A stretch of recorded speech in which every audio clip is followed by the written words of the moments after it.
All right, so now that we've got this group here, let's go in and create the medial epicondyle. So I'm going to move this here. I'm going to move this edge up and out. Move this out maybe a little more. I don't like that diagonal, so I'm going to keep this straight. I'm going to bring this edge in. And then I think from the using the perspective. Now I'm going to go 6 so I can see it shading, 6 and 3. So I want to make sure again that I'm bending in the correct direction, or I've got this facing anteriorly, and that's correct. I had this in my mind that this edge here, this bottom inferior, it doesn't really exist because it's covered by the uh, trochlea, but it should be a little more forward and even up like that a little bit. Okay, so that's about where I'm going to leave that. Let's go over to the front view and hit 6 so we can see the shading. Turn off the X-ray. Yeah, we're not too far off there. Okay. Now, if you look at it, pretty decent, but it's a little bit flat. It's almost like it's these edges have been carved or smoothed with sandpaper, but what we really needed to do is be rounder, all right? And we also know that let's go back to X-ray for a second. We also know that there's this ridge that the deltoid creates when it's pulling on the bone when the bone is early on or in its development. So it's making this prominence, a ridge here, um, what they call the crest of the greater tubercle. Um, what you can do then is what I'm going to want to do is I'm going to go back to number one. I like to model most of the time in number one and then check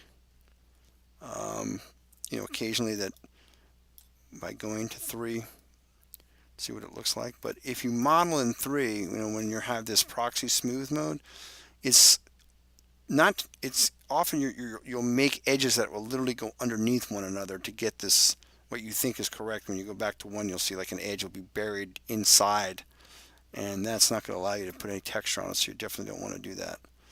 So again, we'll go mesh tools. I'm sorry, insert edge loop, and I'll start here. So I'm making this edge loop along, I guess you could say, the anterior margin of the greater tubercle. And I'll make another edge loop here on the posterior margin. You can see where there's a little bit of a out pocket there. I'm going to also go across the greater tubercle. I want to be able to collect some vertices and pull that out and change the shape of this, or at least model the shape of this a little bit closer to the contour that I have in my drawing.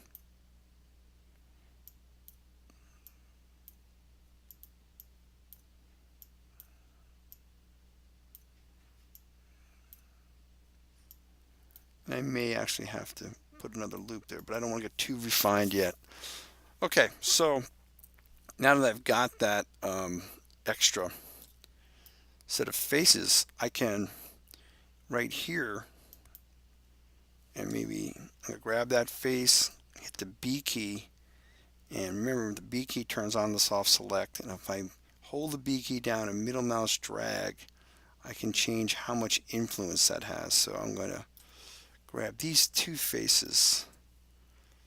So that's just, see, this is where that cylinder starts to get narrow and where it starts to flatten. So I'm going to move that out a little bit and even give it a bit of a, like that. Do the same here.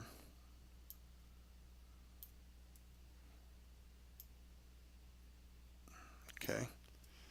Now, up here, this is actually a groove. Okay, that's where head of the, I'm sorry, the tendon of the biceps. Gonna go up to the choroid process of the scapula. So I'm going to push this in just a little bit, even though it's not going to help me much because I have all this attached. But later we can add more detail. Let me just get this one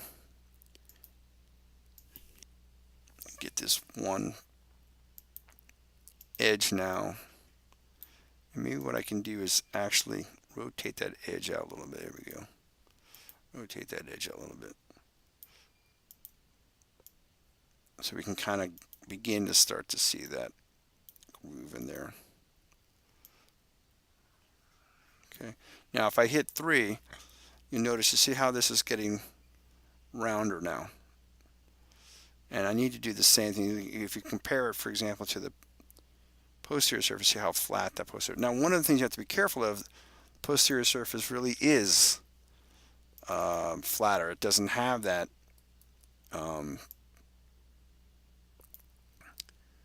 the strength or the force of the deltoid pulling on it. So you want to make sure you look at the bone while you're doing this. Okay.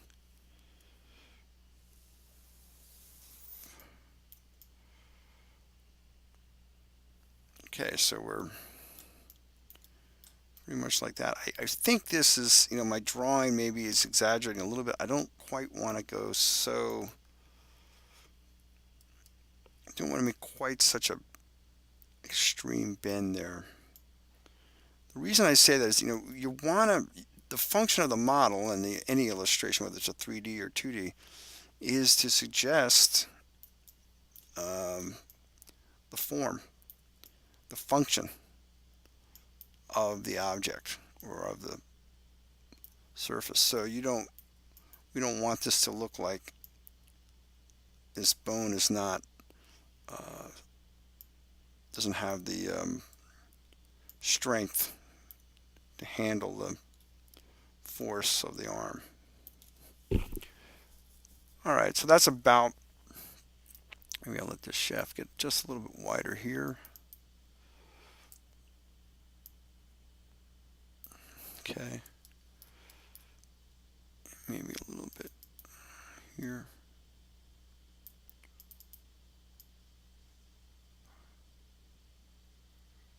Really not so much that has to be wider as these vertices have to be pulled out maybe a little bit more. Okay.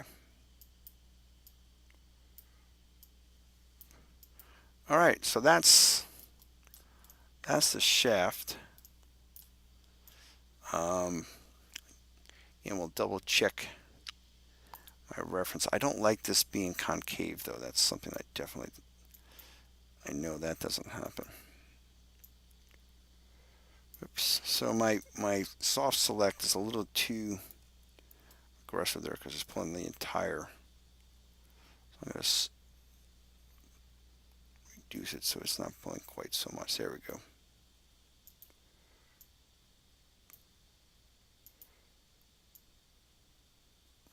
Okay.